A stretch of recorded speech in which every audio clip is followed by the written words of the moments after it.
I am Chameleon. I am the founder and CEO.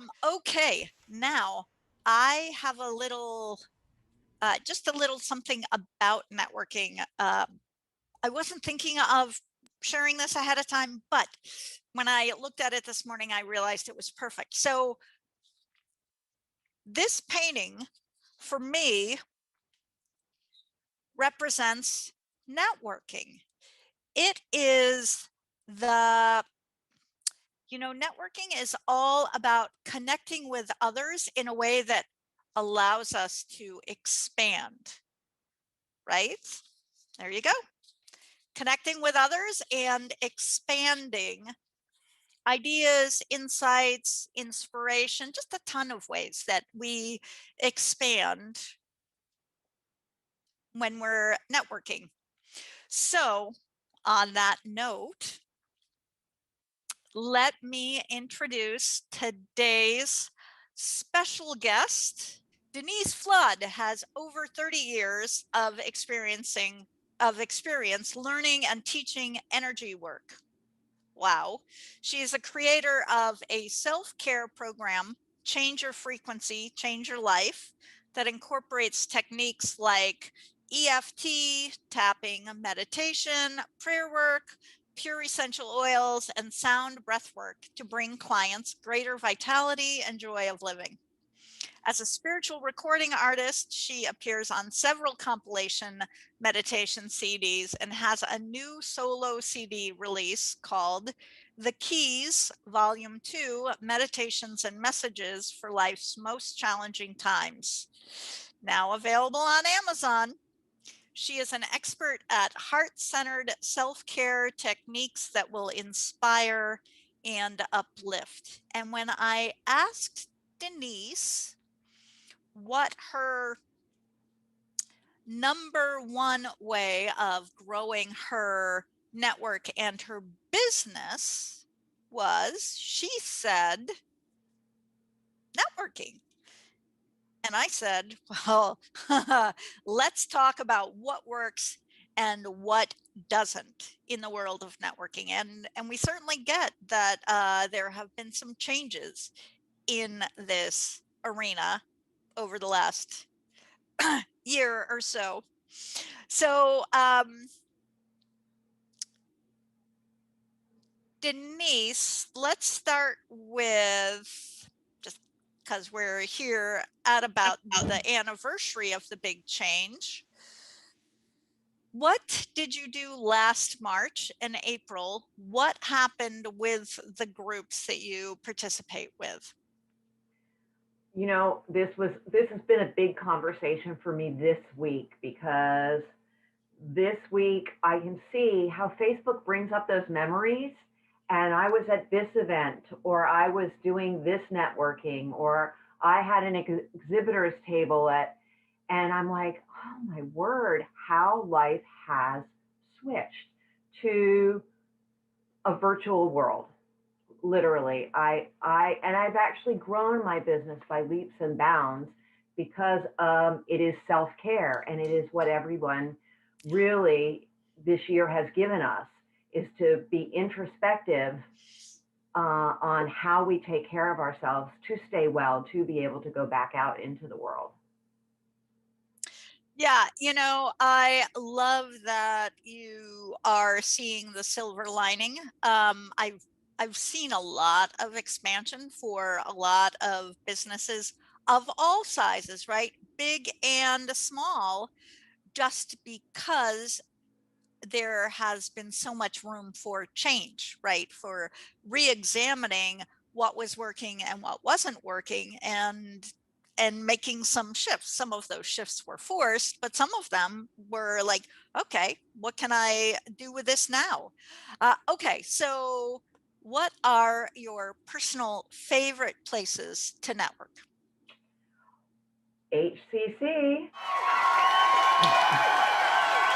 I have to say, when I joined HCC as a local group, it helped me expand my business and also be a part of networking that I was missing. I was missing the link where people could be doing the same things and still work together and rise up together.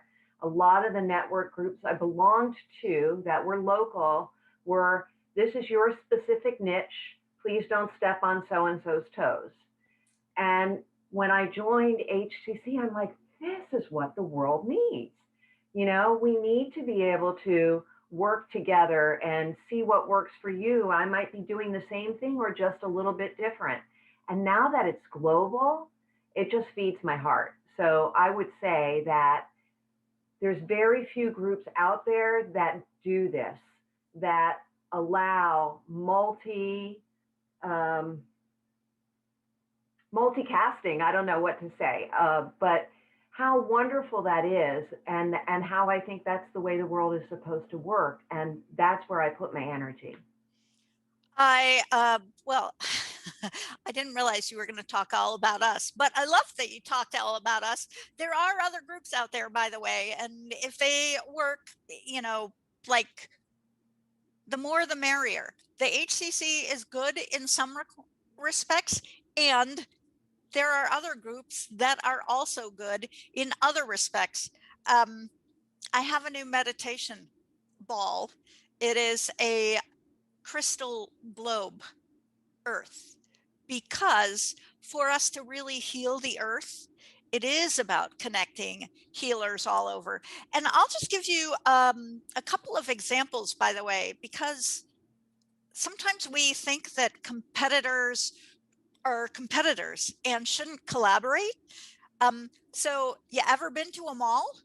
You know how the food court is all of the restaurants in one place? They do that because it works. You ever gone shopping for a new car? Have you noticed that all the car dealers are on Auto Mall Drive?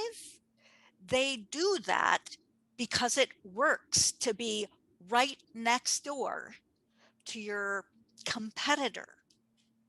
By collaborating with each other, everybody knows where to come to find the high quality holistic professionals, whether it's they're looking for mind, body, spirit, business, budget, planet. They know where to go. And there are plenty of examples out in the real world of how competing with your collaborating with your competitors really does help expand your overall audience and marketplace. So I love that you saw that about us and are all in. All right, so now one of the other things we talked about when we talked about this topic, one of the reasons why we said yes to it is we talked about boundary setting. It's easy to become friends with colleagues, especially when you are seeing them week after week, month after month, just having easy conversations with them. So how do you handle it when someone it might not even be a networking contact, it might be a friend or a friend of a friend, when someone you know and like asks for help that comes with one of your paid products or services? What's that jump from we're just chatting to, oh, that's something you'll need to pay for? Well, I use the simple, you know what? This sounds like it would really be worthy a session, but let's do a 15-minute exploratory and see if you like what you hear. And then just go to my page and book a session. That's one of the things I do. The other thing that when you were talking came to me is because I've moved totally virtual, I also happen to see some of my clients. They'll friend me on Facebook or things like that. And again, it's that same little boundary of making sure that it's a healthy client relationship, making sure it's a healthy business partnery type relationship. I love that. So guys, just keep in mind, it's helpful, right, for you and also for your clients, your customers, right, your patients, to see some boundary setting. They respect it, they appreciate it, and it's important to value ourselves that way. We talk about self-care all the time. Let me just tell you, money is a part of the self-care game. It's a part we don't talk about very much, but it's still relevant. You know, everybody pays to go see a doctor. You know that when they walk into a drugstore, right, they're going to pay for the product or service that they get. So it's just a question of really keeping it simple. And Denise, I like how you broke it down. When they ask for something that fits in with a paid product or service, you just say, it looks like that's part of that. Let's spend 15 minutes exploring that. And then you just send them a link. So it does not have to be complicated. You don't need to judge them or get into a story about whether they can or can't afford it, right? And if it's somebody that really can't afford it, then you could always offer them a discount. Oh, are you an HCC member? We offer a discount for that. Oh, are you a single mother? We offer a discount for that. Oh, are you a first responder? We offer a discount for that. But you don't have to start there. Start with your customers, clients, and patients, they love you and they can afford what you have to offer. It took a little practice for me to be able to let that roll off my tongue naturally. And yet I believe that it's my duty, but to model that as a practitioner for my clients and for people to see, because it is a healthy self-care. Certainly for anyone who's a coach, it's important for us to model, right? To walk our talk so that others can see, right? So that our clients, customers, and patients can see. I kind of got it lucky. And by the way, you'll notice the HCC doesn't do custom pricing. You don't have to call us to figure out what your price is going to be. It's not based on your budget. It's based on these are your options and you can choose what fits best for you, right? Simple. Here's the link. You decide. It can be helpful, by the way, if you've got multiple price points, right? Because then people can choose. And that, again, that just depends on your business and how much flexibility you have with it. Okay, so I think it's also relevant. We've only got 25 hours in a day, by the way. The reason I get that extra hour is because I got a colonic a long time ago, and it increased the amount of time I have in a day. Oh no, we won't even talk. But how do you decide if a group is worth your time and or your money? Because even if it's a free meeting, oh, by the way, so just because it's free, guys, doesn't mean it's worth your time. So Denise, how do you decide? That's something that I had struggled with a year or so ago. But I found as my program developed, Change Your Frequency, Change Your Life, I checked in first, checked how I felt about attending. Was I talking myself into going? Or was I like, I can't wait to get there? And then really paying attention and honoring that for myself. It's not so much also like, how much am I getting out either? It's it's how is it feeding me? And how can I give back? So, because there are networking groups I belong to that are simply charity networking, but I actually get a lot of business from that because I am doing their raffles or their this or their that. And so, is it expensive? No. Does it meet once a month? Not all of them do, but they're worth my time versus perhaps going to something once a week or once a month that I feel like I'm forcing myself, because that's an expenditure of energy that doesn't feel good, doesn't feel right. And that's where I have been drawing the line because time is precious. I haven't gotten that colonic yet. And so I only have 24 hours. We're not going to get into the details, but try things once, and who knows, I might go back for another one, but it has been years. So first of all, visibility is part of networking. So I love that you talked about your volunteer work, your philanthropic work as networking that is good for your business. Visibility makes a difference, guys. And when people see you volunteering in such a way, in such a high profile way, right?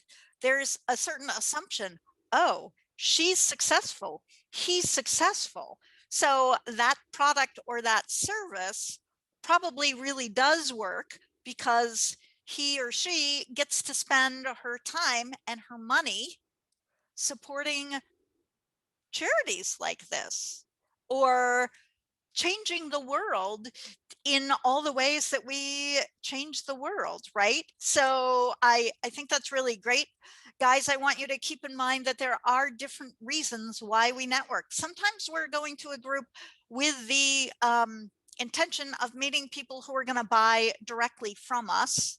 But sometimes we're going to that group with the intention of meeting people who aren't going to buy from us, but they're going to introduce us to people who are going to buy from us. So for example, if you are an organizational expert, as in a decluttering expert, if you were to go network with a bunch of real estate agents, they might not necessarily buy directly from you, but they know people who are buying and selling houses, buying and selling offices, in and out, moving, which is a perfect source of leads for somebody who's a decluttering expert. So look at what you do and don't just look for the groups where you can go and make a pitch all the time. Oh, we haven't even talked about the elevator pitch yet. But think about what are groups where I can meet people who can really introduce me to a lot of other people. The other reason why I network, and I do network myself, right, is I network for ideas and insights. Gosh, I mean, if all the ideas and insights were the ones that I talk about in my head, we would have stayed pretty small for a pretty long time. In order to expand, right, to think about new ideas, new insights that can help us expand our audience and our network and our membership, right? That is what happens when I'm in conversation with other like-minded professionals, practitioners, and business owners. So that's the other reason that I love networking, is those conversations, they happen out there with other people, not in here, if you know what I mean. All right, so maybe let me just ask, do you have a 30-second elevator pitch? I do have something that I could use. I very seldom use it anymore. Um, but it would be something like, hi, I'm Denise. I help people. Well, see, now I ran into a blank. I haven't used it in so long. But I help people tune into their energies, figure out where they might be stuck or hurting, and release it so that they can move on with their life, whether it's a product that they need, or tapping, or meditation, or like I say, need oils, I'm your girl. So I think that is great. Just in pointing out that there are some groups where a 30-second elevator pitch does not really make a difference. And there are definitely times when it still does make a difference, right? So you've got to think about, where are you networking, guys? And is there a tagline that you can add? Like I say, I'm Camille Leon, I'm the founder of the Holistic Chamber of Commerce, and we say mind, body, spirit, business, budget, planet. Next, right? Short, sweet, to the point. By the way, a list of 15 modalities, not good in a 30-second elevator pitch. And some of your groups, right, won't really make sense for that. Like, we don't do 30 seconds here. We give you all a minute and we do it in the small groups. Yay. So Denise, I love that you have found ways to network that create perhaps more real relationships that allow you to expand what you're doing without that, box. But I do know, guys, that there are some groups that still work with that box, and it can be helpful to have something kind of in your hip pocket for when it comes up. All right, so now let's. Can I say one thing? And I just think this is good. You actually gave me this tip and it has really helped me. So I wanted to share it where I was using the word modalities to the right, to the left, in the front, and behind, and changing that word to I do self-care techniques clicks with so many more people that there's not the question of what do you mean, what's a modality, or is that like woo woo? Instead, it's like, oh, I get it. And so I wanted to thank you for that, and also to share that for anybody else that might have wanted to hear that. Thank you. I am thrilled to hear it works. Actually, it was one of our long-term members who said the first time she was in one of our meetings and she heard the term modalities, she had to look it up in a dictionary. It's jargon, folks. Jargon. Holistic jargon, but jargon. Techniques, expertise, specialties. Those are words that make sense in the real world. Real world, we all live in the real world, but you get what I mean, right? In those more standard networking groups and situations. So super thrilled to hear that it made a difference for you. Okay, so what doesn't work in networking? What doesn't work?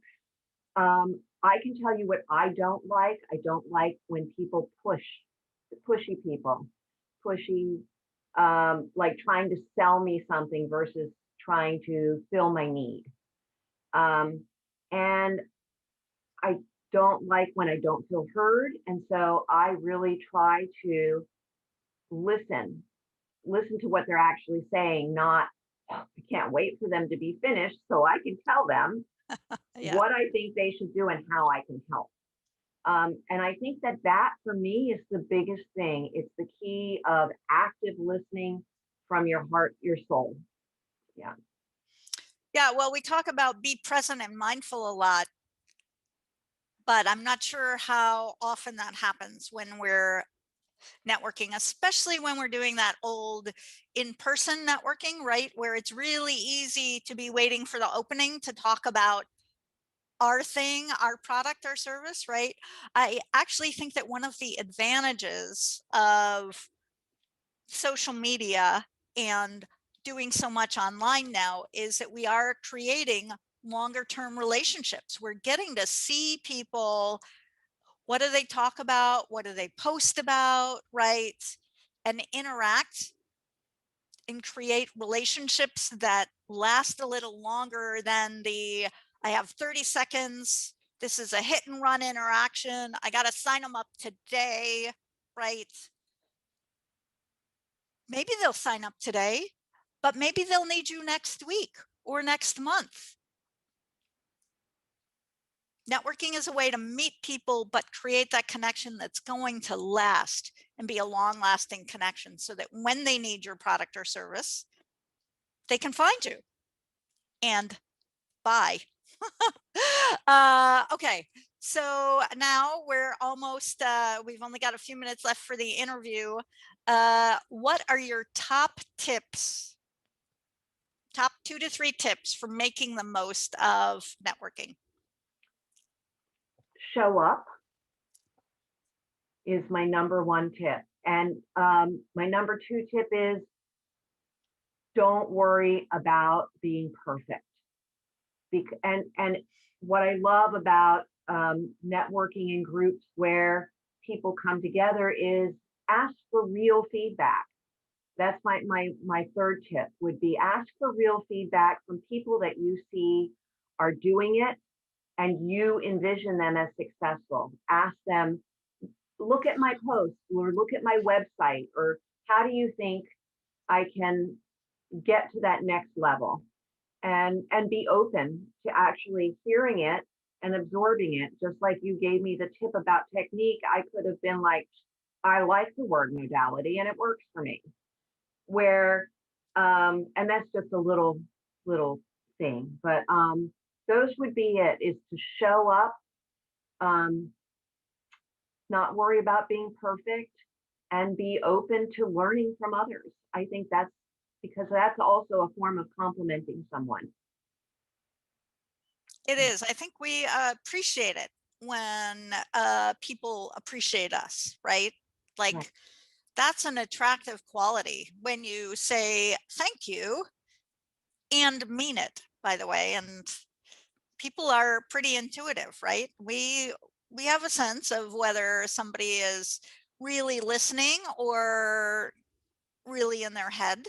Um, and again, if you're looking at this as creating a connection that's going to last, then you can be present in this interaction now because you know there are going to be future opportunities to share about your product or your service or your solution, to sign them up. And who knows, maybe they have something that will be helpful for you. What you mean network with the intention of I'm going to buy from somebody else instead of network with the intention of they're going to buy from me?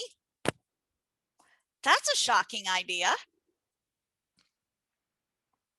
Just saying, if you want to attract people who want to buy from you, then maybe being open to finding somebody who you're going to buy from, right? Isn't that what we say? Like attracts like. So